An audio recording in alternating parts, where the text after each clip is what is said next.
నవరసంబులుకు నాట్య మయూరియై మూల శబ్దంబుల మోక్షహంస. నవరసంబులుకు నాట్య మయూరియై మూల శబ్దంబుల మోక్షహంస. పరమ పవిత్రమౌ పరమాత్మ గీతయే నేడు నాట్యం బాడుచుండెగనుమా.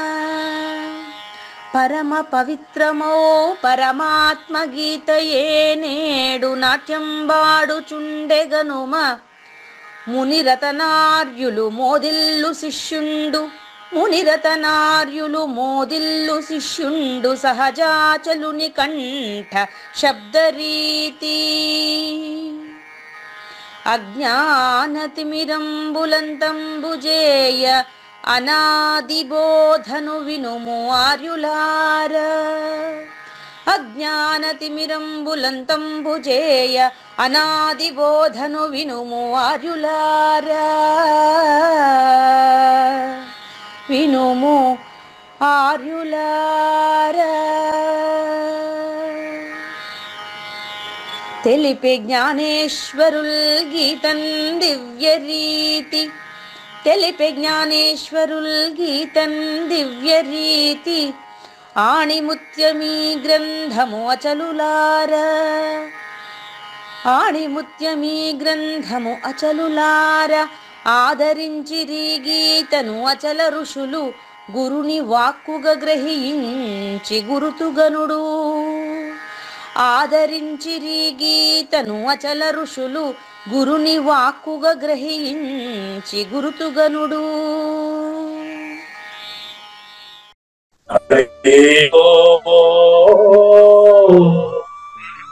శ్రీ గురుభ్యో నమః. ఓం నమో భగవతే వాసుదేవాయ. ఓం నమో నారాయణాయ.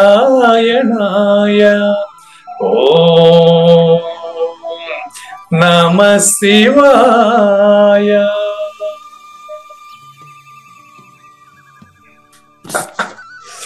ఈ గీతా జ్ఞానయజ్ఞ కార్యక్రమం మొదలై నిన్నటికి 1075 రోజులైందండి. ఈ రోజు 1076వ రోజు. ఈ గీతా జ్ఞానయజ్ఞ కార్యక్రమం సంకల్పించి నిర్వహిస్తున్న శ్రీ విద్యాసాగర్ గురువు గారికి, శ్రీ వెంకటేశ్వర గురువు గారికి శ్రోతలందరి తరఫున ధన్యవాదాలు ఉండాలి. ఈనాటి కార్యక్రమంలో పాల్గొన్న ఆత్మస్వరూపులైన శ్రోతలందరికీ కైవల్యాశ్రం తరఫున, అలాగే శ్రీ శివరామ దీక్షితుల వారి అచల యూట్యూబ్ ఛానల్ తరఫున హృదయపూర్వక స్వాగతం, వందనాలు. గురుదేవులు సహజాచల రాజయోగి శ్రీ పూజారి వెంకటేశ్వర గురువు గారిని కార్యక్రమం ఆరంభించమని కోరుతున్నానండి. సర్వము గురుమయము, సర్వము గురుమయము. అవరోగ వైద్యుడతడని తెలియుము, సకల విద్యల నిలయము. దక్షిణామూర్తి అతడని తెలియుము. మూగవాణి మాటను, ఈ మూగవాణి మాటను శ్రోతలు కోటలు దాటింతురు. గురుకృపా సిద్ధితోనే నేనెంత ఆనందముందినానో. నిజయోగి శ్రీకృష్ణుడు నిజ భక్తుడైనట్టి అర్జునుండు. వీరి సంవాదామృతం జనుల రమణ పాలిట అమృతం. వేద వ్యాసుడు దీనిని జనుల ఎద వికసించునట్లుగాను మహాభారతమందున వెలిగించే కోటి సూర్యుల వెలుగుతో నిత్య సత్య శాశ్వతమైన పరిపూర్ణంలో లేఖనే జరుగుతున్నట్లుగా మనకు తెలియబడుతున్న పవిత్రమైన శ్రీమద్ భగవద్గీత జ్ఞానేశ్వరీయ జ్ఞానయజ్ఞం సరిగ్గా 3 సంవత్సరాల క్రితం ఎప్పుడో ప్రారంభమై అక్కడ ఇక్కడ అందరి నోళ్లలో నాని చిట్ట చివరికి సద్గురు నిలయంలో 1076వ రోజు జరుపుకుంటుంది. 1076వ రోజు అయినటువంటి ఈరోజు అంటే క్రీస్తు శకము 2024 ఫిబ్రవరి 13వ తేదీన శిష్య వాక్ ప్రౌఢి. ఈరోజు కూడా 3 పద్యాలు ఉంటాయండి. నిన్న మనకు ముగించింది ఎక్కడంటే ఈ రీతిగా నడిచే పటు వాక్ ప్రౌఢిని అన్నారు. గురు శిష్యుల మాటల వలే అని మొదలు పెట్టినటువంటి 25-26 కందపద్యం దగ్గర గురు శిష్యుల మాటల వలే అని స్టార్ట్ చేశాడు. అసలు గురువు ఏం చెప్తున్నాడు, శిష్యుడు ఏం చెప్తున్నాడు మనం వింటూ వచ్చినప్పుడు ఇక్కడ ఏం చెప్తున్నారంటే, ఇంతవరకు 202 కందపద్యం వరకు గురువు చెప్తే ఇది విని శిష్యుడు గురువు శిష్యుడాయే, శిష్యుడు గురువాయే అంటూ ఉంటారు. అది మీరు పాడింది, అది కూడా ఇక్కడ శిష్యుడు గురుతత్వ వాక్ ప్రౌఢితో ఇప్పుడు పలుకుతున్నాడు. ఇప్పుడు మాట్లాడుతున్నది గురువు గారు కాదండి, ఈ శిష్యుడేనండి. దీని టైటిల్ వచ్చి శిష్య స్పందన. ఓకే గురుగారు. ఓకే, ఇంకొంచెం పరిపక్వత చెందినటువంటి టైటిల్ ఇస్తాను చూడండి. ఎందుకంటే నాలో కూడా పరిపక్వత రోజు రోజుకి పెరుగుతూ ఉంటుంది కదా, నేను కూడా శిష్యుడే కదా. శిష్యుని గురుతత్వ వాక్ ప్రౌఢి. శిష్యుని గురుతత్వ వాక్ ప్రౌఢి. ఇప్పుడు మనం గురు శిష్యులు ఇద్దరు అని చెప్పేది ఎంతవరకు తెలుసా? నిజం తెలియనంత వరకే మన ఇద్దరు గురువు గాని శిష్యుడు గాని వ్యవహరిస్తాం. గమనించండి, విషయం ఏంటంటే ఇనుమును తాకితే, పరుసవేదిని తాకితే ఇనుము బంగారు అవుతుంది. ఇనుములో ఉండే క్వాలిటీలంతా పరుసవేదిని తాకిన తర్వాత చెల్లదు. గురుగారు, ఇనుములో క్వాలిటీలు ఉంటాయి కదా. ఇనుములో ఇది ఉప్పు, ఇది ఇంకొకటి, ఇది 5 వన్నెలు, ఇది 16 వన్నెలు, ఇది సరైన ఇనుము, ఇది క్వాలిటీ తక్కువ, ఇది మట్టం మేలు అని ఉంటారు. విన్నాను గురుగారు. పరుసవేదిని తాకిన తర్వాత ఈ క్వాలిటీలు అంతా లేవు, డైరెక్ట్ అది బంగారు అంతే. ఆ ఇనుముకి బంగారుకి ఉండే తేడా పరుసవేదిని తాకేంత వరకే. గురుగారు, పరుసవేది ఈ యొక్క ఇనుము తనితని ఉంటాయి. ఉదాహరణ మాత్రమేనండి, మళ్ళీ అది పరుసవేది ఆడిందని అడగబాకండి. ఉదాహరణ, పరుసవేదిని టచ్ చేసేంత వరకు ఇది ఇనుము, అది బంగారు రెండు ఉంటాయి. గురుగారు, పరుసవేదిని తాకిన తర్వాత ఇక రెండు ఒకటి అవుతాయి. అది కూడా అదే అవుతుంది. కాబట్టి ఆ సద్గురు తన గురువు నుంచి చూసింది ఈ శిష్యుడికి చెప్పాడు. కాబట్టి ఈ శిష్యుడు కూడా ఇప్పుడు గురువుగా మనకు అపరోక్షత చెంది తన గురువుని మాట్లాడుతూ తను శిష్యుడిగానే తన గురువు యొక్క గొప్పతనాన్ని చెబుతున్నాడు. ఈ శిష్యుడిలో కూడా మనం ఆ గురువునే చూడగలిగితే ఆ చూడగలిగేవాడే గురువు. చూడండి, శిష్యుని గురు తత్వ వాక్ ప్రౌఢి అనేటువంటి శీర్షిక కలిగిన 204, 5, 6 అనేటువంటి కృష్ణదేశికేంద్రుల కందపద్యాలతో శ్రోతలందరికీ సాదర స్వాగత సుమాంజలి. శ్రీ గురుభ్యో నమః. శ్రీమద్భాగవత కృష్ణదేశిక ప్రభువులు రచించిన 292 కందార్థ దరువులు సంపూర్ణంగా జ్ఞానయజ్ఞంలో రోజుకొకటి చొప్పున వ్యాఖ్యానించబడిన విషయం శ్రోతలకు విదితమే. ఈ కందార్థ దరువులను రచించిన 19 సంవత్సరాల వరకు అవి ముద్రణకు నోచుకోలేదని, వాటిలోని నిగూఢ భావాలను మరింత స్పష్టం చేస్తూ రచయిత క్షరాక్షరోపాధి ద్వయదోషరహిత పరమతత్వ కందములు 261 రచించారని, తదుపరి సద్గురు శుభాశీస్సులతో ఈ రెండూ కలిపి ఒకే పుస్తకంగా ముద్రించారని పెద్దలు చెప్పగా విన్నాం. పుస్తకం ఇప్పుడు మన భక్తులతో చాలా మంది దగ్గర ఉంది. ఈ కందపద్యాలు భగవద్గీతకు ఉత్తర గీత వలె సద్గురు భక్తులకు కందార్థ దరువులలోని ఎన్నో సమస్యలకు సమాధానమై విలసిల్లుతోంది. ఎంతో ఉపయోగకరమైనటువంటి ఈ కందపద్యాలను రోజుకు ఒక్కొక్కటి చొప్పున వివరించాలని అడిగిన ప్రత్యక్ష శ్రోతల కోరిక మేరకు జ్ఞానయజ్ఞంలో శ్రీకృష్ణ పరమాత్మ సందేశానికి ముందే ప్రతిరోజు కృష్ణ ప్రభువుల దర్శనం మహద్భాగ్యంగా భావిస్తూ ముందుకు వెళదామా? నా కొరకు కష్టపడితిరి, మీకై మీరిటకు వచ్చి మిమ్ము పొగడుటకు ఆ కాకోదరేశుడు ఓ పండు, ఆ కార్యము నా తరందె అచల మనస్క. తల్లివి తండ్రివి దాతవు వల్లభుడవు బాంధవుడవు వసుదీశుడవున్, తెల్లమిగదేవుడవు నీ వల్లగదా ఇట్టి బోధవర్తన వినుటల్ అని శిష్యుడన్న మాటకు మనమున హర్షించి గురుడు మరి ఇట్లనియన్. వినవోయి శిష్యరాయ విని నా కోరికెను దీర్చ వేడుకయైనన్. ఈరోజు 3 పద్యాలండి, 204, 5, 6. ఈ మూడింటిని కలపడానికి కారణం ఉందండి. నిన్న గురువు గారు చెప్పినటువంటి ద్రాష్టాంతాలన్నీ కలిపి ఒకటి కలిపాం. ఈరోజు శిష్యుని గురుతత్వ వాక్ ప్రౌఢి. శిష్యుడే సద్గురుమూర్తిని మనమంతా ఏ విధంగా భావించాలి అని శిష్యుడు చెబుతున్నాడు. గురువు వేరు శిష్యుడు వేరు అని మనం చాలా మంది భావిస్తూ ఉంటాం. శిష్యుడు మాట్లాడే మాటను చూస్తే ఓహో వీళ్ళిద్దరు ఒకటే అని మనకి ఇప్పుడు అది వింటే తెలుస్తుంది. నాకు కూడా తెలియదు. చూసుకోండి, 204. గురువు గారు మీరు వ్యవహారంలో చూడండి, గురువు గారు మీరు వ్యవహారంలో అది నా కొరకు కష్టపడి తిరి మీకై మీరిటకు వచ్చి, రివర్స్ తిప్పుకుంటే సరిపోతుంది. మీకై మీరిటకు వచ్చి నాకు ఏ పూర్వ పుణ్యమో ఏ యోగ ఫలమో జనించినాడను ఈ స్వర్గఖండమున ఈ భారతావనిలో ఎక్కడి నుంచి వచ్చారో మీరు నాకు తెలియదు గాని మీకై మీరు నాకు వచ్చి ఇంత స్పష్టంగా 1076 రోజులుగా తెలియజేస్తున్నారు కదా. మరి మిమ్మల్ని పొగుటుటకు గురువుని శిష్యుడు పొగడతాడు. చూడండి మీరే పొగిడిదాన్ని నేను ఎక్కడున్నానయ్యా. మిమ్ము పొగుడుటకు ఆ కాకోదరేశుడు ఓ పండు, ఆ భగవంతుడి వల్ల కూడా కాదు.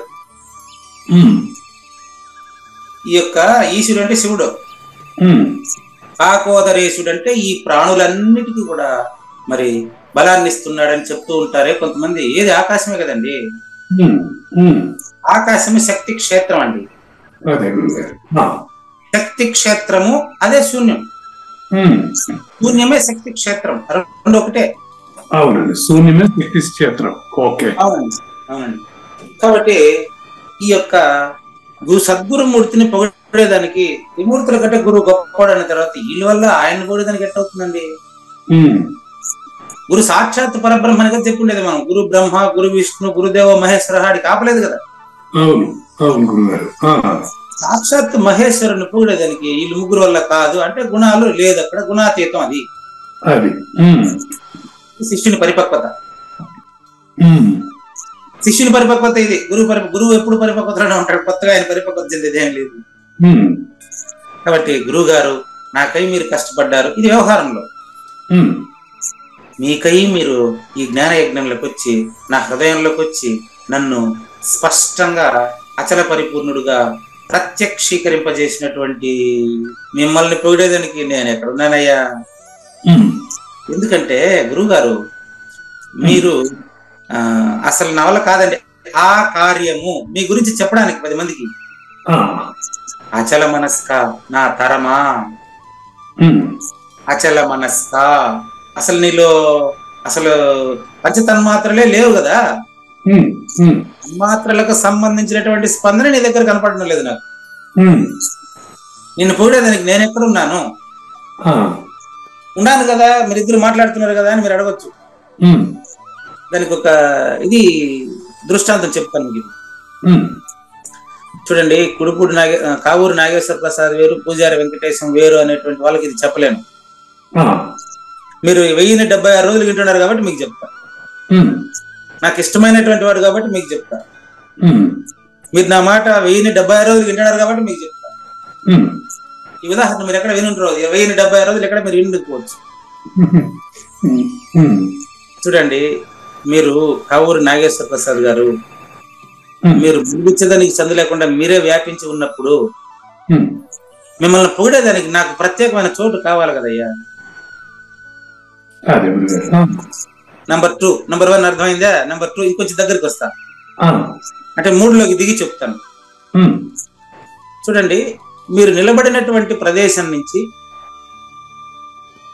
మీరు ఆ కింద ఆధారం ఉంది చూడండి, మీరు నిలబడింది ఎక్కడైనా సరే భూమి మీదనే ఉండాలి, మీరే దూరంగా ఉండేదానికి వీల్లేదు కదా. మీరు నిలబడిన ప్రదేశం నుంచి వేరే ప్రదేశం ఆక్రమించకుండా కదలండి. కుదురుతుందా? కుదరదు.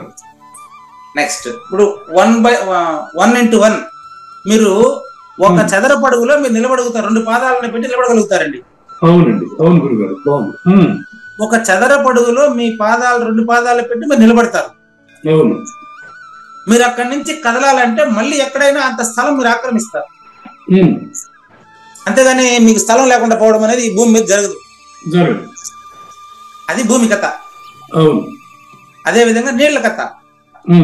మీలో ప్రవహించేటువంటి నీరు మీ ప్రాణాధారం. అవునండి. మరి ఒక వ్యక్తికి ప్రాణం పోయిన తర్వాత నీళ్ళు లోపలికి పోయేదానికి లేదు, ప్లేస్ లేదు. నెక్స్ట్ అగ్ని అంటే జ్ఞానం. తెలుసుకునేవాడు భూమి నీళ్లు కలిసినటువంటి శరీరం శ్వాస ఆడుతా ఉండి తెలుసుకునేవాడు తెలివి ఉంటేనే జ్ఞానం అంటారు దాన్ని. మళ్ళీ పిలిస్తే పలుకుతాడా? శ్వాస ఆడుతుంటేనే మళ్ళీ జ్ఞాపక శక్తిని తిరిగి తెప్పించేటువంటి అవకాశం. అవును. కాబట్టి ఆ జ్ఞానం ఎప్పుడైతే లేదో ఇంకా అతని శ్వాస ఆడుతూ ఉన్నప్పటికీ వేస్ట్. చాలా మందిని మీరు చూసుంటారు, బ్రెయిన్ డెడ్ అన్ని బాగుంటాయి. అవును. బ్రెయిన్ డెడ్ అయితే మిగతా అవయవాలంతా ఎవరికైనా దానం చేయాల్సిందే తప్ప అది పనికి రాదు. బ్రెయిన్ ఒక్కటి బాగుండి మిగతా కాళ్ళు మార్చుకున్నారు, చెయ్యిలు మార్చుకున్నారు, గుండెలు కూడా మార్చుకున్నారు, ఇంకా బ్రెయిన్ మార్చే వాళ్ళు రాలేదనుకుంటాను. అవునా కదా? కాబట్టి ఎన్ని అవయవాలన్నా మార్చవచ్చు కానీ అందుకని తల లేనోడు అంటారు. గురువు గారు తల లేనోడండి.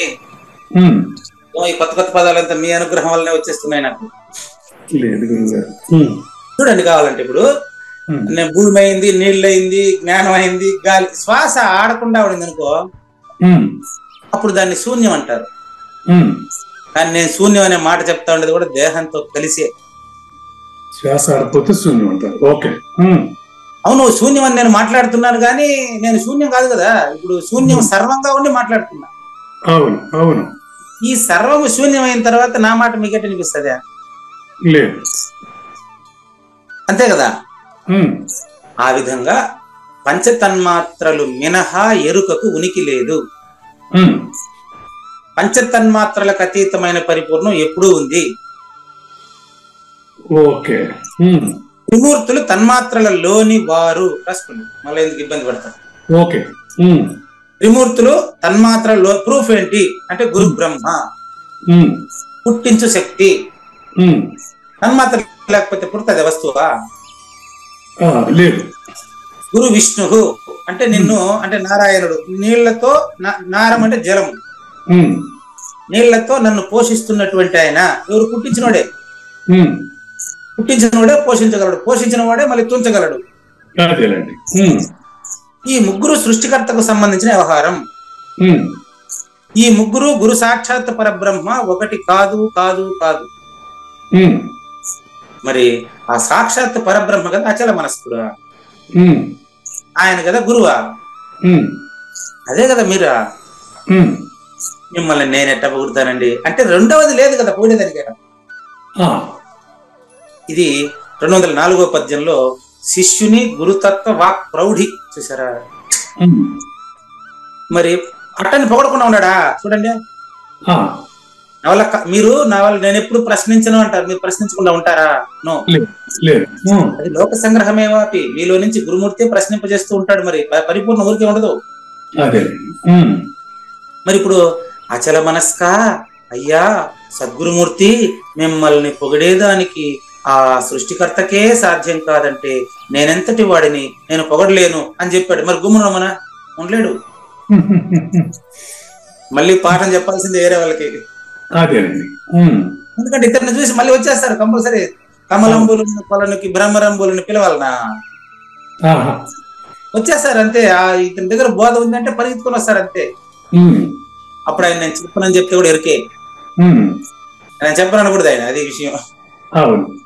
కనుక ఇప్పుడు పొగుడతాడు. చూడండి గురువు గారిని ఏం పొగుడతాడు మీరే చూడండి. 205 తీసుకోండి. పక్కన తల్లివి తండ్రివి దాతవు వల్లభుడవు. ఇది కందార్థాల సమాధానం. ఇది తల్లి తండ్రి దొర దాత దైవంగా భావించాలంట గురువుని. శిష్యుడు చెప్తున్నాడు గురువుని ఆ మాట. చూడు అదేనండి. అంటే భగవద్గీతకు ఉత్తరం అంటే సమాధానం, భగవద్గీతకు ఉత్తరం అంటే సమాధానం. అదే విధంగా కందార్థ దరువులకు కంద పద్యాలు సమాధానం. ఈ జ్ఞానయజ్ఞానికి ముందు కందార్థ దరువులు కంఠస్థం పెట్టేదానికి దానికే బోధ వసూలు ఎక్కువైపోయేది, వాళ్ళకి పాపం బాగా నిండిపోతాడు కాబట్టి కంద పద్యాలు పట్టించుకోవాలి అన్నాళ్ళు. ఈ కుడుపూడి నాగేశ్వరరావు గారు వచ్చి అది ఏదో వాట్సాప్ గ్రూప్ లో ఒకడెవరో చిత్తూరు జిల్లా నుంచి ఈ కంద పద్యాల గురించి నిదానంగా విశ్లేషణ చేసేటప్పటికి అది ఏదో వాడు నేర్చుకునే క్రమంలో చెప్పిండి అంతే, అది చెప్పాలని చెప్పలేదండి. నేర్చుకునే క్రమంలో అదేదో 4 మాటలు కంద పద్యాల గురించి మాట్లాడితే అప్పుడు పడ్డారు అందరూ కంద పద్యాల పైన. అన్ని కంద పద్యాలను అన్ని వేదికల్లో ఉపయోగించే ప్రయత్నం చేసి మళ్ళీ ఇంకొంచెం ప్రబలం చేశారు. కానీ గురువులో కంద పద్యం లేదు, కందార్థం లేదు. ఆయన గురువు మాత్రమే ఉంటాడు బాబు. తల్లివి తండ్రివి దాతవు వల్లభుడివి బాంధవుడవు వసుధీషుడవు. బట్ట బయలుది. గురువుని తల్లిగా భావించాలి, తండ్రిగా భావించాలి, దాతగా భావించాలి, భగవంతుడిగా భావించాలి, భర్తగా భావించాలి, భార్యగా భావించాలి, బంధువుగా భావించాలి. గురువు తనలోనే ఫీల్ అవ్వాలి. ఇది చివరిది. తెల్లమిగా దేవుడు. గురువుని ఒక నామరూపానికి పరిమితం చేయకూడదండి. నామరూప క్రియా రహితుడైన గురువు కావూరి నాగేశ్వర ప్రసాద్లోనే నాకు కనిపిస్తున్నాడు. కాదనదానికి మీకేట అధికారం ఉందండి? నేను గురువు కాదు అన్నా కూడా మీరు అది ఎరుక కాదా? నేను గురువు కాదన్న ఎరికే, నేను గురువు అన్న ఎరికే.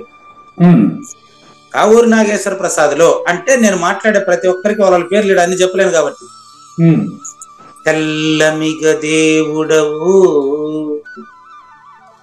ములుగుంచేదానికి సందు లేకుండా అంతటా ఉండేటువంటి తత్వమే ఒక నామరూపానికి సంబంధించిన మాయా దేహంలో వచ్చి నాకు ఇంత స్పష్టంగా 206 కంద పద్యాలు ఇంత స్పష్టంగా చెప్పుకుంటే నీ వల్ల కదా, అంటే సాక్షాత్ పరబ్రహ్మ వల్ల కదా, నీ వల్ల కదా ఇట్టి బోధవర్తన వినుటల్.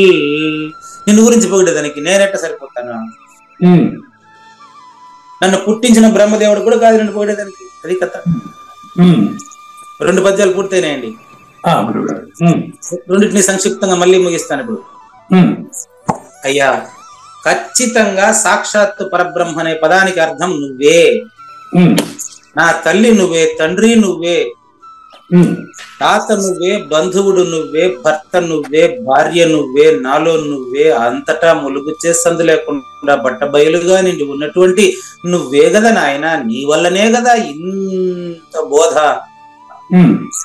ఈ ప్రబోధనంతా ఒక మానవ రూపంలో వచ్చి నాకు ఇంత స్పష్టంగా చెప్పేసినారు. తండ్రి, దేహం ఉండగానే నిన్ను పొగిడేదానికి నా వల్ల కాలేదంటే నువ్వు సాక్షాత్తు భగవంతుడే కదా. భగవంతుడు అంటే పుట్టించేవాడు, పెంచేవాడు, చంపేవాడు కాదు కదా. ఈ మూడింటికి అతీతంగా ఉండేవాడు కదా భగవంతుడు. నిన్ను పొగిడేదానికి నేను లేను అంటే అక్కడ చావు పుట్టుకలు ఈ చెప్పేవాడికి కూడా లేదని అర్థం. అదేనండి. చావు పుట్టుకలు చెప్పేవాడికి ఉందని ఫీల్ అయితేనే అడ్డం మాట్లాడతాడు. చావు పుట్టుకలు లేవని చెప్పేటోడు కూడా అంటే శిష్యుడికి అర్థం అయిపోయిందట. అవునండి. కాబట్టి గురు శిష్యులు వేరు కాదు ఇక్కడ. గురు శిష్యులు ఒకటే. గురువు శిష్యుడు అవుతాడు, శిష్యుడు గురువు అవుతాడు. అన్ని తెలిసిన వెనుక అచలమే ఉండు, గురువు శిష్యులు లేదు గుర్తేమీ లేదు. ఇంకేడ గుర్తు? మరి గుర్తు లేనటువంటి అప్పుడు ఏదైతే ఉందో అది తెలిసిపోయినటువంటి ఆయన మాట్లాడిన మాట లేనిదే. ద్వాదశి షోడశి ద్వయమంత్ర సారము గురుమూర్తి దయ వల్ల గుర్తించవచ్చు. ఏ జనులు ఈ బోధ నిరిగి ఉంటారో భ్రమరహితమై బట్ట బయలు గంటారు జనులకి బోధతో జన్మరహితంబు అవుననుచు శివరాముడన్నాడు ధరలో. దీనికి తిరుగులేని వాక్యాలు అనంతోపనిషత్తు వాక్యం అది. తిరుగులేని బాణాలు అవి. రామ బాణానికి ఎదురు లేదు అంటే గురుబోధకు ఎదురు లేదు అని అర్థం. రాముడి బాణానికి ఎదురు నిలబడేవాడు ఎవరు లేడు. సూర్యుని కిరణాలకు చెయ్యి అడ్డం పెట్టుకున్నంత మాత్రాన చీకటి అయిపోతుందే.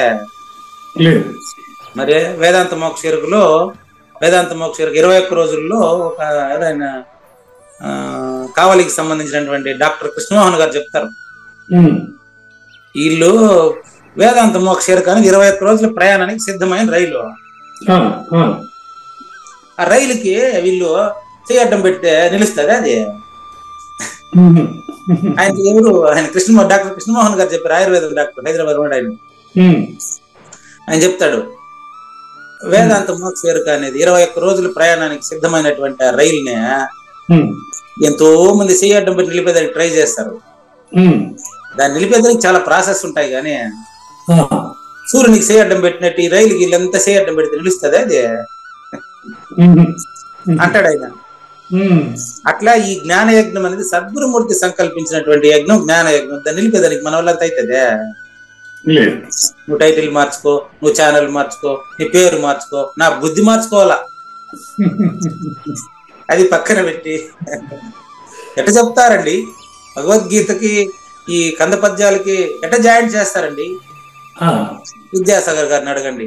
ఈయనెవరు, ఈయన ఇంతసేపు పొంగుడుతున్నారు, కావూరి నాగేశ్వర ప్రసాద్ అడగండి. నన్ను అడుగుతారు ఏంటండి? మీరంతా చెప్తే ఒక గంట కూర్చొని చెప్పాలంటే కూర్చున్నా అంతే కదా. నేను నన్ను అడిగితే ఎట్లా? ఇది సద్గురుమూర్తిని అడగాలి. అదంతా ప్రశ్నలంతా నాకు తెలియదు అవన్నీ. నాకు కావూరి నాగేశ్వర ప్రసాద్ గారు అప్పటికప్పుడు అడిగిన ప్రశ్నలకు సమాధానం చెప్పని కూర్చొని పెట్టారు అంతే. నాకు అంతవరకే నా పని. నన్ను వచ్చా పేరు మార్చుకో, అది ఛానల్ పెట్టిన ఆయన అడగాల. శివరామ దీక్షల పేరు పెట్టి భగవద్గీత ఎట్లా చెప్తారండి మీరు? ఛానల్ పెట్టిన ఆయన అడగండి. ఈ జ్ఞాన యజ్ఞం మీరు ఎట్లా చెప్తారండి? జూమ్ లింక్ ఇచ్చినటువంటి విద్యాసాగర్ గారిని అడగండి.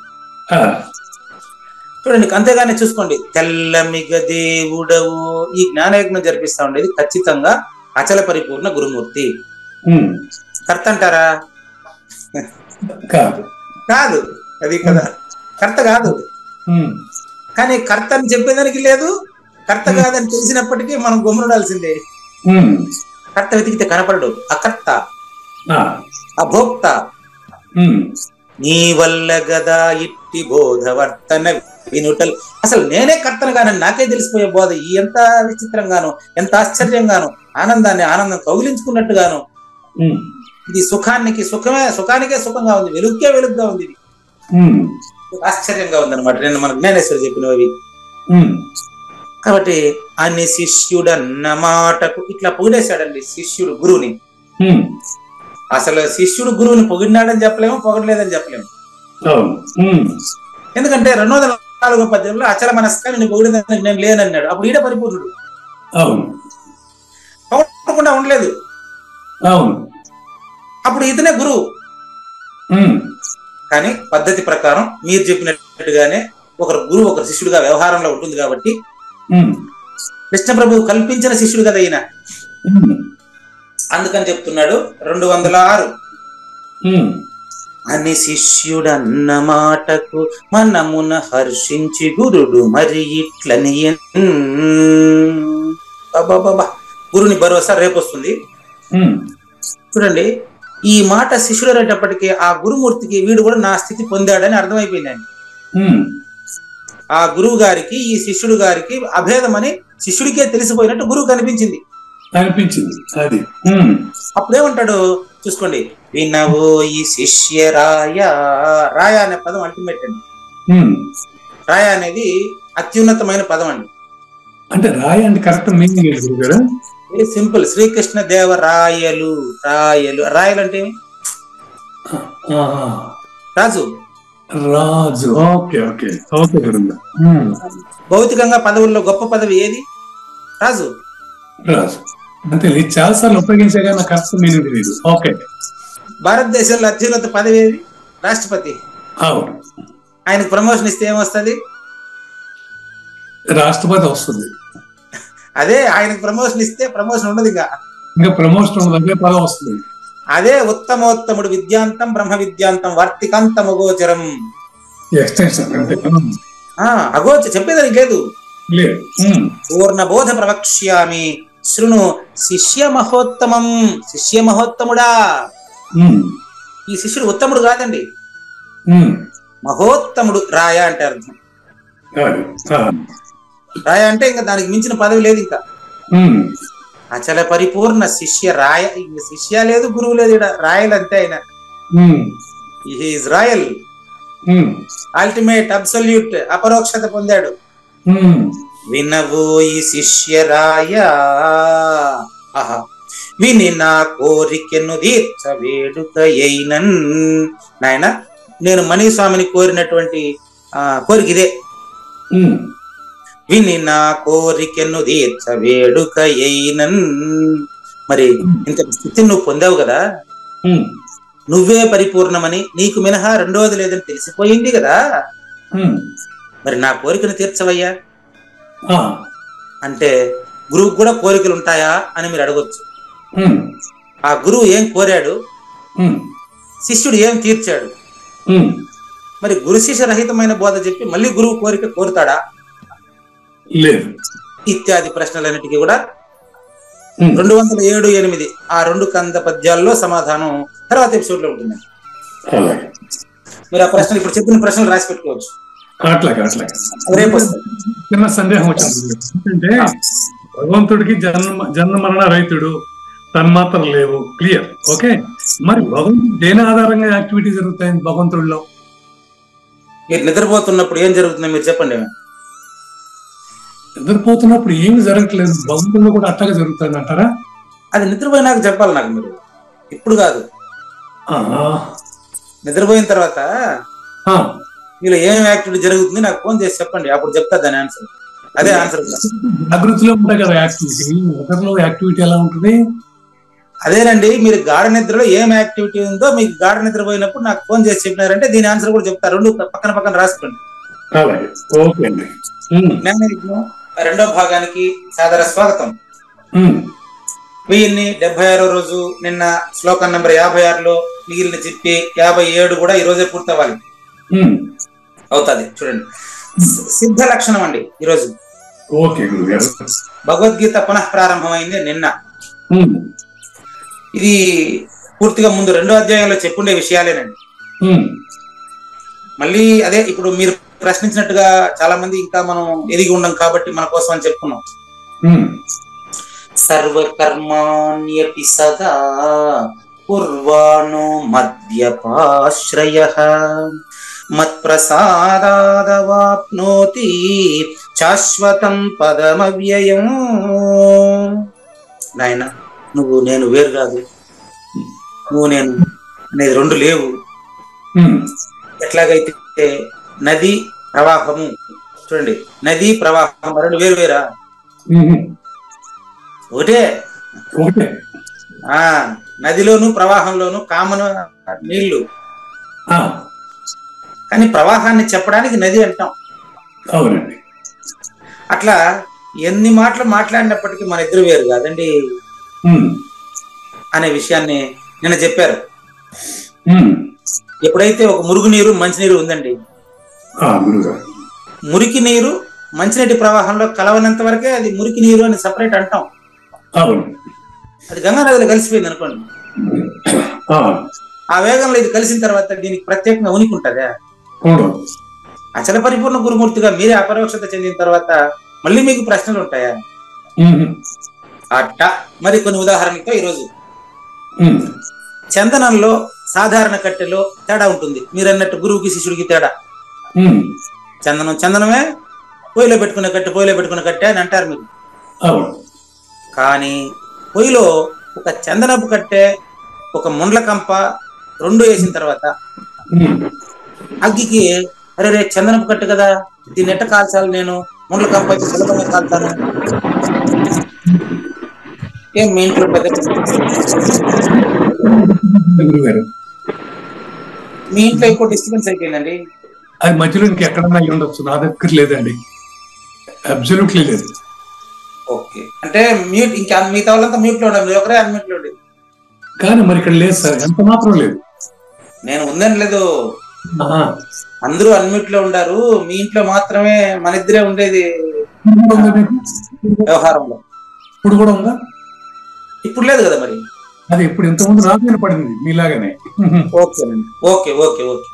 అది గురుగారు చూడండి, చందనము ముండ్లకంప రెండుకి అగ్గి ముట్టిస్తే చందనపు కంటికి ఎక్కువ విలువనిస్తుంది అగ్గి. అట్లే అట్ట అంటుకోకుండా ఉండేంత వరకే వాటి తేడాలంతా నువ్వు చూసేది. అవును, అగ్గిలోకి పోయిన తర్వాత ఏదైనా అది నిప్పే, అంతే అంతే, కాలి బొగ్గవలసిందే. ఇది ఉదాహరణ. నెక్స్ట్ అదే విధంగానే 5 వన్నెల 16 వన్నెల బంగారం అని 2 చెప్తూ ఉంటారు మనకు. బంగారం రేట్ తక్కువ, రేట్ క్వాలిటీ ఎక్కువ అని చెప్తూ ఉంటాం. ఇనుము వేరే, బంగారం వేరేగా చూస్తూ ఉంటాం. కానీ పరుసవేదిని తాకిన తర్వాత ఇనుము బంగారం అనే తేడాలు కనపడవు ఇంకా. అదే విధంగా నా సర్వవ్యాపియగు ప్రకాశం అంటే ఇక్కడ నా అంటే నిత్య చేతనము, జడ చేతనము కాదు. అక్కడక్కడ మీరు నన్ను ప్రశ్నించి ఉండేటువంటి ఆ ఏమంటారు గ్యాప్స్ నాకు తెలుస్తుంటాయండి. మీరు ఆల్రెడీ ప్రశ్నించి ఉంటారు, అది సమాధానం రాలేదనుకుంటారు మీరు, కానీ మీరు ప్రశ్నించి ఉండే వాటిలో గ్యాప్స్ అంతా ఇక్కడ ఫిలప్ అయిపోతుంది, అదే అయిపోతుంది. నా సర్వవ్యాపి అంటాడు. నా సర్వవ్యాపి అంటే ఇంకా పైకి తీయండి. నా సర్వవ్యాపి అంటే ఇంకా పైకి, ఇంకొంచెం పైకి తీయండి. ఇప్పుడు నాగేశ్వరరావు గారు అమ్మ ఇంకా అది నా సర్వవ్యాపి అంటే అచల పరిపూర్ణ గురుతత్వము ములుగుచ్చేదానికి సందు లేకుండా ఉందని నీకు తెలియనంత వరకు మాత్రమే నువ్వు శిష్యుడు, నేను గురువు. అది తెలిసిందనుకో శుభాశుభ భేదములు గోచరించదు. శుభాశుభ భేదములు గోచరించదు. ఓకే, బాగా గమనించండి, గోచరించదు ఇంకంతే. ఆడ చెప్పింది నేను వ్యతిరేకం చెప్పిన అనుకున్నారు, దాన్నే సరిగ్గా చెప్పా అంతే. మళ్ళీ చూడండి, ప్రాప్తించనంత వరకు గోచరించుచుండును అంటే ప్రాప్తిస్తే గోచరించదని అర్థమే కదా. అంతే కదా. మనము సూర్య ద్వీపంలో ప్రవేశించినంత వరకు రాత్రి పగులు అనే 2 తెలుస్తా ఉంటాయి. సూర్య ద్వీపంలో మన ఇద్దరు ప్రవేశించామనుకో కాలి బూడిదై ఉంటాం. అక్కడ రాత్రి పగులు చెప్పేదానికి నువ్వు నేను ఉండవు. అట్ట లెక్క ఇది. ప్రశ్నించేదానికి నువ్వు ఏడుండవు, ఆన్సర్ చెప్పేదానికి నేను ఏడుంటాను మళ్ళా. అందువల్ల కావూరి నాగేశ్వర ప్రసాద్ గారు, ఎప్పుడైతే మీరు నాతో కలిశారో మీ కర్మలు లోపించాయి. కాదు మీలో కర్త లోపిస్తాడు. కర్మలు లోపించాయంటే అర్థం ఏంటంటే పనిచేసేవాడు మిగలడు, ఇంకా కర్త లోపించినట్టే, అంతే పని జరుగుతుంటది. మీకు సంబంధించినటువంటి యావత్ మొత్తం సంపద గురువుకి అర్పించినాం అనుకో, మిగిలి ఉంటే నిన్ను బోధతో లేకుండా చేసేస్తాడు గురువు. కొంచెం కొంచెం పెట్టుకొని అక్కడ ధర్మం చేసిన, ఇక్కడ దానం చేసిన, ఆడికి ఇంత ఖర్చు పెట్టి లెక్కలు చూసుకుంటాడు. లెక్క దూరకుండా ఇవ్వాలి మొత్తం. అక్కడ ఇంత ఇచ్చినానండి, ఇక్కడ ఇంత ఇచ్చినానండి, మీకు రేపు ఇస్తానండి, ఇంత ఆర్థిక లావాదేవీలో గడిపేశారు మీకు, నేను చేస్తాను. కనుక ఆర్థిక లావాదేవీలకు సంబంధం లేకుండా మీరు అన్ని ఇచ్చినారు కానీ మిమ్మల్ని ఏమలేదు ఇంకా. అది నిన్ను ఇచ్చేసినాం అనుకో దాన్ని సాయుజ్యము అంటారు. ఇది సారూప్య, సామీప్య, సాలోక్య, సాయుధ్యాల్లో సాయుధ్యం కాదు. అక్కడ చెప్పినటువంటిది వేరు, ఆ వరుస వేరు. ఇది సాయుధ్యం అంటే నువ్వే గురువు. మోక్షం అనే ఆసనంపై విరాజిల్లు. నీకు ఓంకారపేట సింహాసనం ఇచ్చేస్తాను. ఓంకారపేటం కుర్చేసి కూర్చోబెట్టినది. ఇది నాకు అప్పుడు వాళ్ళు చెప్పేటప్పుడు అర్థం కాలే, ఇప్పుడు జ్ఞానేశ్వరుడు చెప్తాంటే కూడా తెలుస్తా ఉంది.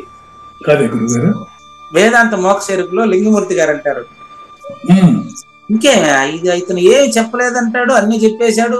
సద్గురుమూర్తి ఇతన్ని ఓంకారపేట సింహాసనమే శుభ్రం కూర్చొని పెట్టేశాడు. ఇది ఇప్పుడు కాగదు, ఇది పొద్దునే ఉంటది అన్నాడు.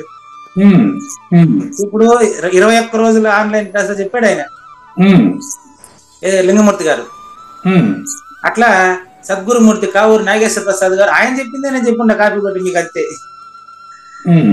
మీకు సద్గురుమూర్తి మీకు ఓంకారపేట సింహాసనం వేసి చక్కగా కూర్చొని పెట్టేశారు. ఇంకా మీ దగ్గర ప్రశ్నలకు బదులు మీరు సమాధాన రూపం అయినప్పుడు అందరూ మీకు ఫోన్ చేసి ప్రశ్నిస్తా ఉంటే వెంట వెంటనే సమాధానం చెప్పి వాళ్ళు నోరు ముగిస్తూ వాళ్ళని పరిపూర్ణంగా చేస్తూ ఉంటారు. అది మీ పని. ఇప్పుడు ఇది రేపటి పద్య భావంలో నుంచి చెప్తాను, మీకు నాకు తెలిసి కాదు. అదే ఆ ప్రశ్నలకు సమాధానాలు రేపు పద్యంలో వస్తుందని అదే అది అంతే. కాబట్టి ఎప్పుడైతే మీరు ఈ యొక్క సద్గురుమూర్తితో మీరు కలిశారో, సముద్రంలో కలిసిన తర్వాత మళ్ళీ నది అనకూడదు, సముద్రమే అనాల. గురుతత్వం అలవాటు అయిన తర్వాత ఆయన శిష్యుడు అనకూడదు, గురువు అని ఏరే వాళ్ళు అనాల, అతను అనడు. ఇది ఇంపార్టెంట్, గుర్తుపెట్టుకో. అర్థమైందే?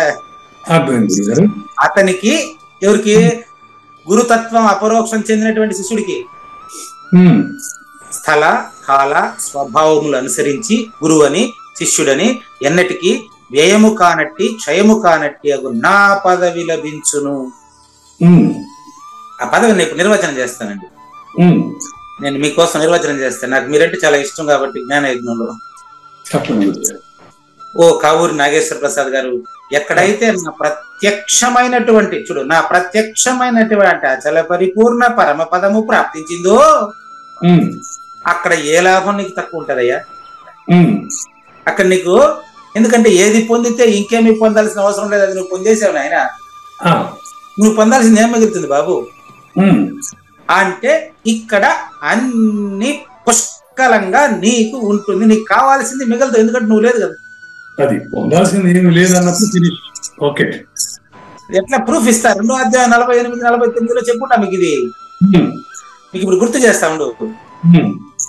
దీనికి ఎగ్జాంపుల్ చెప్పి మళ్ళీ శ్లోకానికి వస్తాం. మీకేం చెప్తా? 2వ అధ్యాయం సరే పెట్టండి. 47, 48, 49 ఆ మూడింటిని ఎక్స్ప్లెయిన్ చేయాల్సి ఉంది. దాన్ని చెప్పేదానికి ఇట్టే పెట్టండి, వస్తా. మీకు నేను దీన్ని ఈ పదవిని ఎక్స్ప్లెయిన్ చేస్తాను కదా, చెప్పేసి చెప్తాను.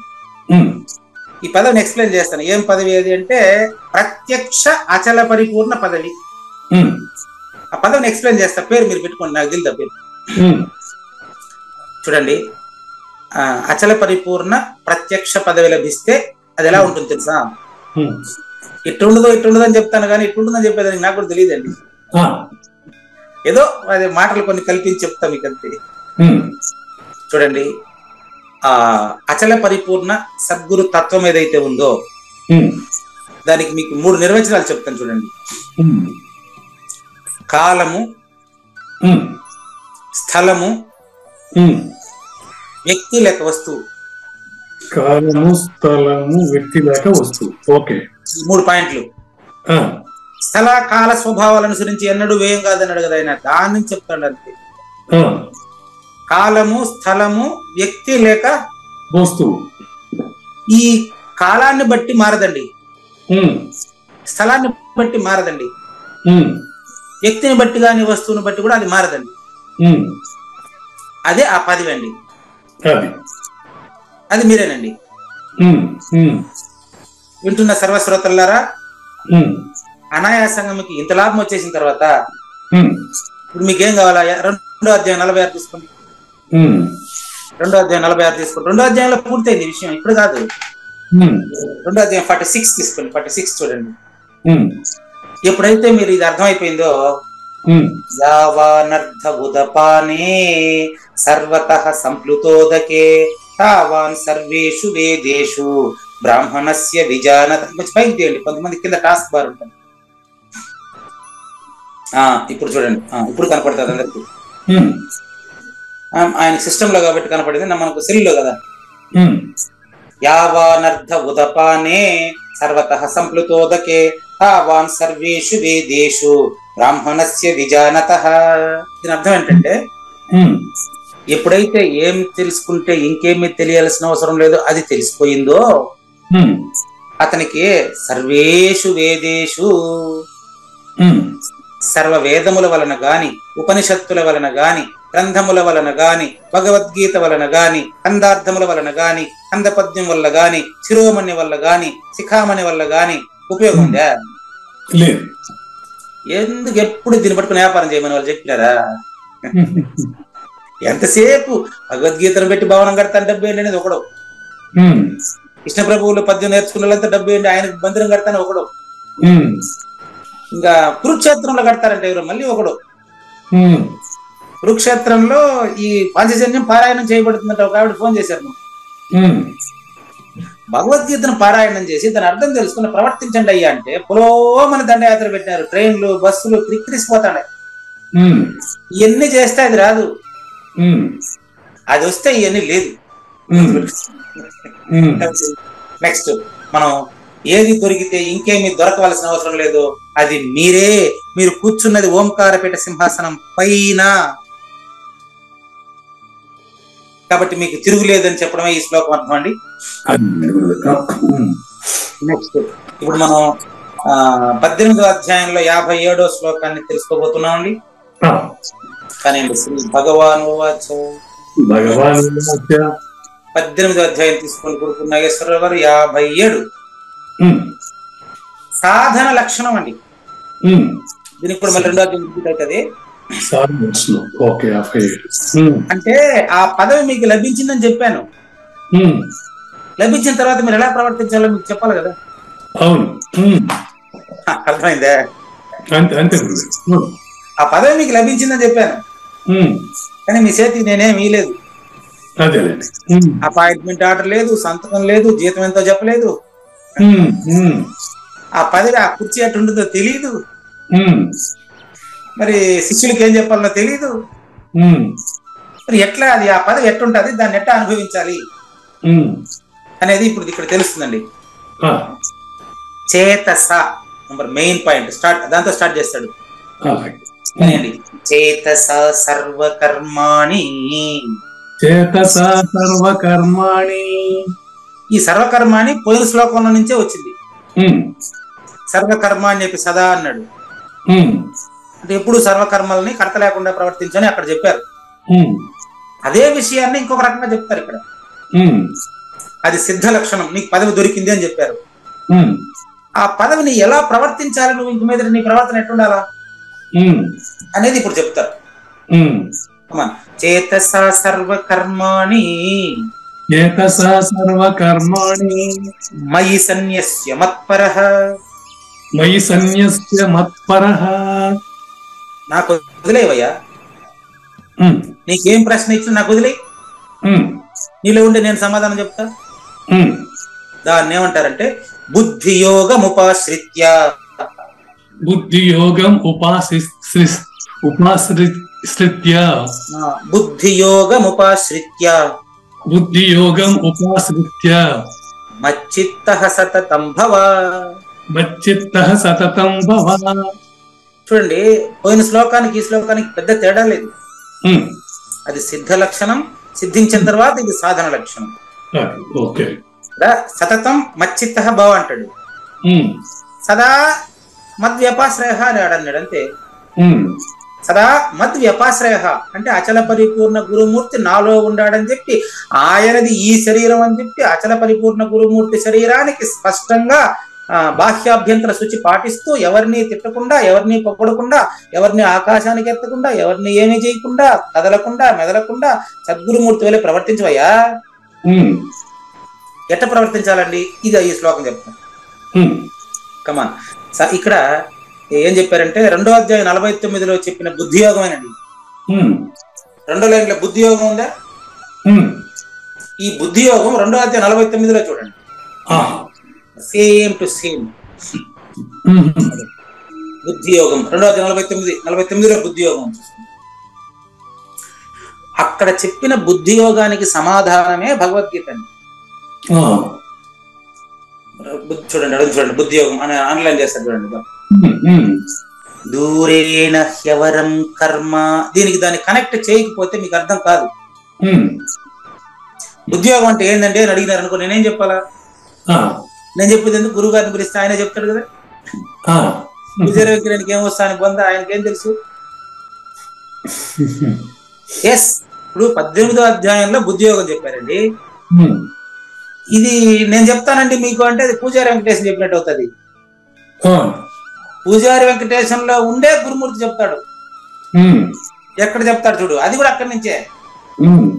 బుద్ధి యోగాత్ ధనంజయ, ఓ జ్ఞాన ధనంజయ, ఓ కవరి జ్ఞాన ధనంజయ అన్న, అవరం కర్మ దూరు,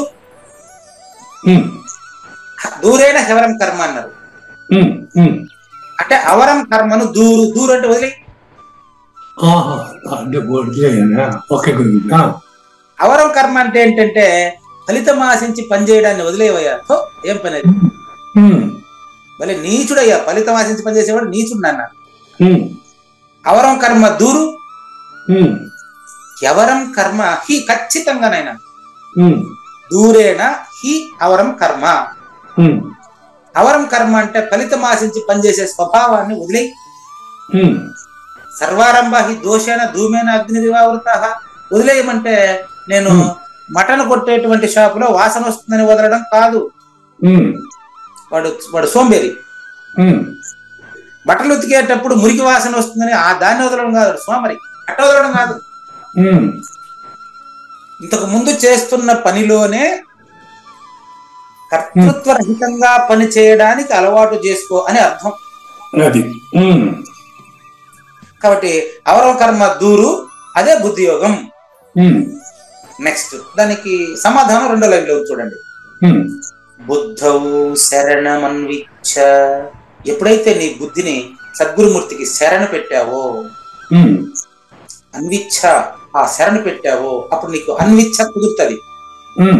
భగవద్గీతలో ఒక పదమే ఇంత బోధిస్తుందండి. బుద్ధౌ శరణం. నీ యొక్క బుద్ధిని కంప్లీట్ గా సద్గురుమూర్తికి శరణజొచ్చావనుకో, అన్విచ్ఛ ఫలితం పైన ఆశ ఉండదు, వెంటనే ఉండదు. వరే ఇప్పుడు మీకు ఎట్ట కృతజ్ఞతలు చెప్పాలి నాకు అర్థమే కాలేదండి. మీరు తికమక ప్రశ్నలు వేసే బట్టి పూజారి వెంకటేశానికి బోధ సరళంగా వచ్చేసిందండి. దీనికి ఇప్పుడు మీకు కృతజ్ఞతలు ఎట్ట చెప్పాలి నేను అర్థం కాలేదండి. అయ్యో ఎంత మాట గురుగారు.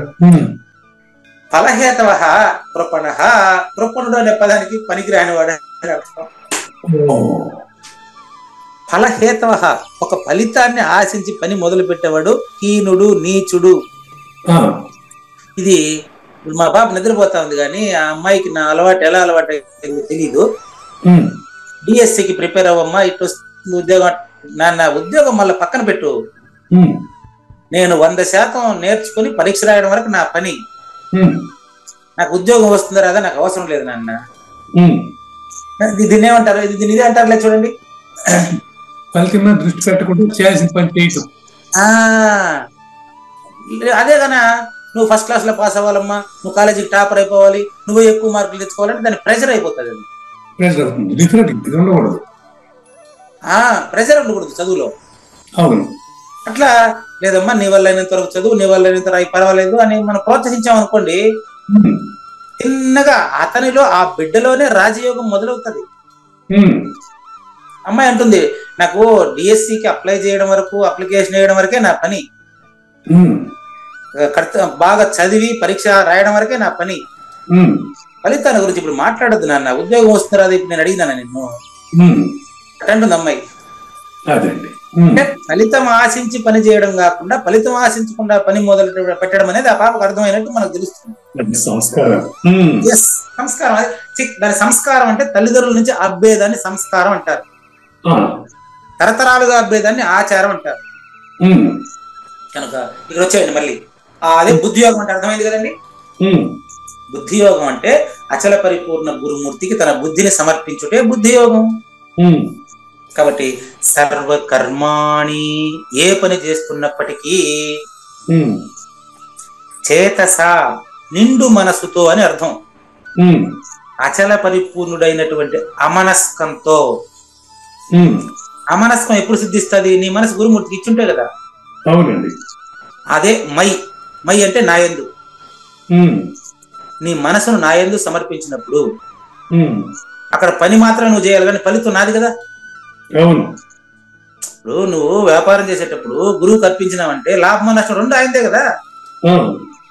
అప్పుడు రెండు ఆయనదాన్ని పెడితే అప్పుడు నీకు కర్తృత్వం ఉండదు, నీకు ఫలితం రాదు, అంటే ఫలాశ ఉండదు, నీ పని చక్కగా జరుగుతుంది. కాబట్టి సన్యాస్య అంటే వదిలేసి అని కాదండి. మామూలుగా సన్యాసం అంటే వదిలేయడం అని చెప్తూ ఉంటారు. పని చక్కగా చేస్తూ ఫలితం పైన ఆశపడేటువంటి బుద్ధిలో ఉండే నన్ను గురుమూర్తికి సమర్పించే అని అర్థం. సన్యాసి అంటే అదే అర్థం. నెక్స్ట్ దాన్నే బుద్ధియోగం అంటారు. ఎట్లాంటి బుద్ధి యోగం? సమరూప బుద్ధి యోగం. అది బుద్ధి యోగా, అది సమత్వం యోగం వచ్చేది 2వ అధ్యాయం 48లో చెప్పారు. బుద్ధి యోగం పాటించడం ఎట్లా అంటే యోగస్థః కురు కర్మాణి సంగం త్యక్త్వా ధనంజయ సిద్ధ్య సిద్ధ్యో సమో భూత్వా సమత్వం యోగ ఉచ్యతే అంటాడు. అంటే 2వ అధ్యాయం ఈ 48, 49 అంటే 52 వరకు అయిపోయిందండి భగవద్గీత. అక్కడ ఆ సందేశాన్ని ఇక్కడ 18వ అధ్యాయం ముగింపులో అవే చెప్తున్నారు. కాబట్టి నువ్వు సమత్వ బుద్ధి రూపయోగాన్ని ఉపాశ్రిత్య, ఇక్కడ వచ్చేయండి, ఉపాశ్రిత్య అంటే పాటించి, ప్రవర్తించి, చదివి కంఠస్థం పెట్టి కాదు, ఆచరించి. ఆ పద్యంలో అది చెప్పినాడు, ఆ పేజీలో శివరామ దీక్ష ఈ పేజీ చూడు, బృహద్వాసిష్టంలో ఆ కందార్థం చూడు, ఏ పని అయిపోయి వ్యాపారం, పెద్ద వ్యాపారం అయిపోయింది.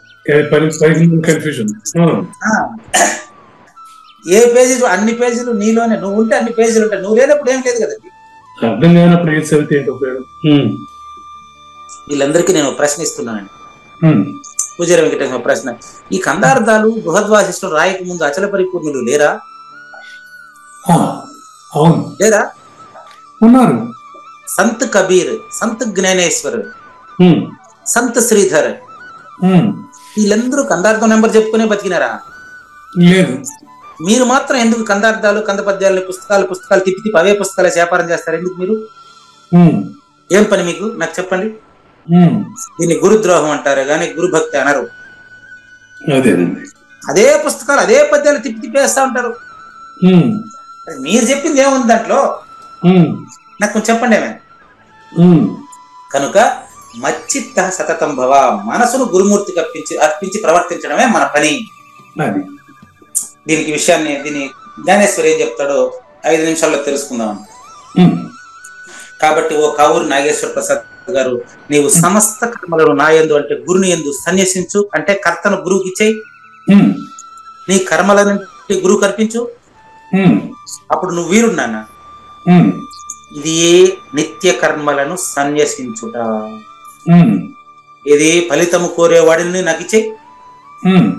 నీవు నీ మనోవృత్తిని, నీ మనసులో ఎప్పుడు కూడా ఆత్మ వివేకమున అంటే అచల పరిపూర్ణ సద్గురు తత్వము పైన మనసు లగ్నం చేయి, ఆచరణలో చూపించు, కర్త లేకుండా పనిచేయడం నేర్చుకో, ఆస్పర్శయోగం పాటించు. ఆ వివేక సామర్థ్యం వల్ల అభ్యాసేన తు కౌంతేయ వైరాగ్యేన చ గృహ్యతే, ధ్యానయోగంలో చెప్పలేదా? అప్పుడు అడిగినావు కదా, చంచలం హి మనః కృష్ణ ప్రమాది బలవదృఢం తస్యాహం నిగ్రహం అన్యే వాయోరే దుష్కరం అని అడిగావు కదా. మనసు గాలిని దారంతో కట్టినట్టు నా మనసుని కట్టలేకపోతున్నాను అడిగావు కదా. అప్పటి నుంచి చెప్తా ఉండే సోది ఇదే కదా. అభ్యాసం చేయవయ్యా, ఆస్పర్శ యోగానికి అభ్యాసం చేయి. అప్పుడు నీకు మాయ కూడా ఆత్మకు చాలా దూరంలో ఉంటుంది. ఎంత దూరం తెలుసా? మాయకు ఆత్మకి ఎంత దూరం? కుండకి మట్టికి ఉన్న దూరం. అది దూరం, ఇది దూరం, మళ్ళీ ఎంత దూరం అనుకోలేదు. మాయకు కూడా ఆత్మకు చాలా దూరం ఉండేదనే విషయం నీకు తెలుస్తుంది. ఎంత దూరం తెలుసా? కుండకి మట్టికి ఉండేది దూరం. కుండ మట్టి అయినట్టు మాయకే తెలుస్తా ఉండేది, మట్టికి తెలియదు, గుర్తుపెట్టుకోండి. కాబట్టి మట్టి కూడా పరిపూర్ణమే. కొండ కాదు, మట్టి కొండ అయిందనే తెలిసేది మాయకే. అంతే, మట్టి కూడా పరిపూర్ణమే, కుండ కూడా పరిపూర్ణమే. అంతేనండి. నువ్వు పరిపూర్ణుడు అయితే అవన్నీ పరిపూర్ణంగా తెలుస్తాయి. కానీ నీలో మధ్య పెట్టుకొని అవంతా 6 ఉంది 7 ఉంది ఎతికి తెట్ట ఎతికేవాడు లేడా? పదార్థం నుంచి దాని నీడ విడిపోతుందే. కాదు గురుగారు, మట్టి కొండ తెలిసేది మాయకి అంటారా? నేనంటానా? మీకు తెలుస్తుందా? మట్టికి తెలుస్తుందా? నాకే తెలుస్తుంది. అంటే తెలిసేది మాయకి విరుద్ధం, మాయకి వేరుగా ఉంటే కదా తెలిసేది. కాదండి, మాయకే తెలిసేది, మాయకి వేరుగా ఉండేది నువ్వు. మంచి ప్రశ్న, వెరీ గుడ్ క్వశ్చన్. మాయకు తెలిసేదండి, మాయకు తెలిసేది, మాయకు వేరుగా ఉండేది నువ్వు, నీ నిజ రూపం అచలం. అది ఇప్పుడు మన స్థితి. కాబట్టి చెప్తా ఈ ప్రకృతి తత్వము ఆత్మమునకు విడిగా ఉండజాలదు. అంత సర్వము గురువు మయము అనిగా చెప్పింది. నీ సందేహాలని తీర్చి తర్వాత 58వ శ్లోకంలో రేపు ప్రవేశిస్తాం. అట్లా లేనిది లేదు లేదు, ఉన్నది లేకపోవుట లేదయ్యా, ఈ గొప్ప మర్మమంతా నీ వలన తేటగా తెలిసినయ్యా. సర్వకర్మలు పూర్తిగా నా యందు సమర్పించిన బుద్ధితో సమత్వ బుద్ధి యోగం నిరతము పాటించి స్థిరపడవయ్యా. శ్రీకృష్ణుని పలుకును సూటిగా తలపల మునిరత్నమే శ్రీమించిన భావమై సద్గురువు చెప్పకనే చెప్పెను గదా. సద్గురాత్మ మంగళం అమ్మ తానండి. జయ మంగళం నిత్య శుభమంగళం, జయతు జయ మంగళం మహోత్సవ మంగళం. జయ మంగళం నిత్య శుభమంగళం, జయతు జయ మంగళం మహోత్సవ మంగళం.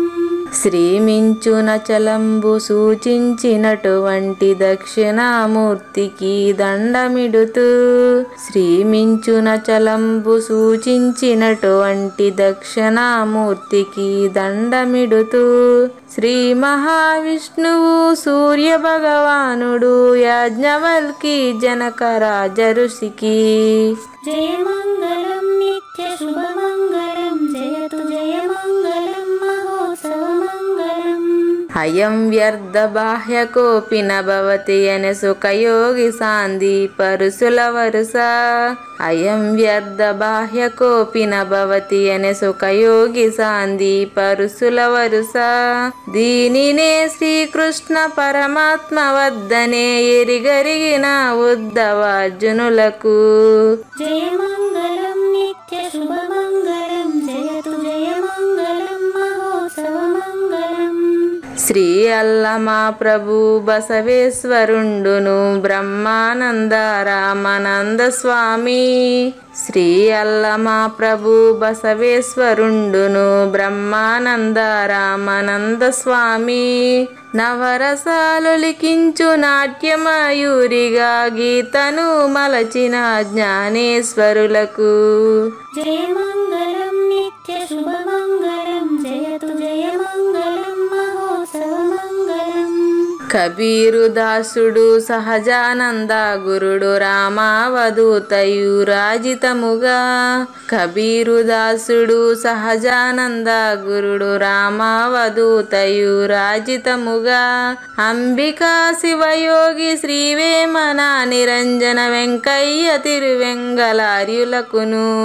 జయ మంగళం నిత్య శుభమంగళం, జయతు జయ మంగళం మహోత్సవ మంగళం. శ్రీ బృహద్వాశిష్ట సిద్ధాంతమును చేసి జనన మరణ భ్రాంతి జడుపు బాపి. శ్రీ బృహద్వాశిష్ట సిద్ధాంతమును చేసి జనన మరణ భ్రాంతి జడుపు బాపి. అచల సాంప్రదాయమవనిలో నెలకొలిపి అందించినట్టి శివరాములకును. జయ మంగళం నిత్య శుభమంగళం, జయతు జయ మంగళం మహోత్సవ మంగళం.